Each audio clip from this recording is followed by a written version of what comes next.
సమంతతో విడిపోయాక ట్రోల్స్తో negative న్యూస్తో విపరీతంగా సతమతమయ్యాడు నాగచైతన్య. ఇక మరోపక్క సమంత పరిస్థితి కూడా ఇంతే.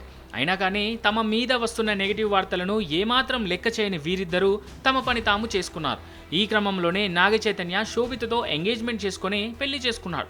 దీంతో ట్రోలర్స్ అందరూ శోభితను టార్గెట్ చేయడం మొదలెట్టారు. ఇదే విషయంపై తాజాగా రియాక్ట్ అయ్యారు నాగచైతన్య. తండేల్ మూవీ సక్సెస్తో జోరు మీదున్న నాగచైతన్య తాజాగా ఓ పాడ్కాస్ట్ షోకు వెళ్ళాడు. ఈ షోలో తన లైఫ్లో జరుగుతున్న చాలా విషయాల గురించి మాట్లాడారు. ఈ క్రమంలోనే శోభితతో తన రిలేషన్ ఎలా మొదలైందో చెప్పిన చై తన కారణంగా శోభిత విమర్శల పాలైందంటూ కాస్త ఎమోషనల్ అయ్యాడు. తనకు శోభితకు గతంలో ఎలాంటి సంబంధం లేదని, అయినప్పటికీ తమకు సంబంధం అంటగట్టి దారుణంగా విమర్శించారని చెప్పాడు. అలా సంబంధం లేని విషయంలో శోభితను లాగి ట్రోల్ చేయడం తనకు నచ్చలేదని, ఆ సమయంలో తనకు చాలా బాధగా అనిపించిందని చెప్పాడు నాగచైతన్య.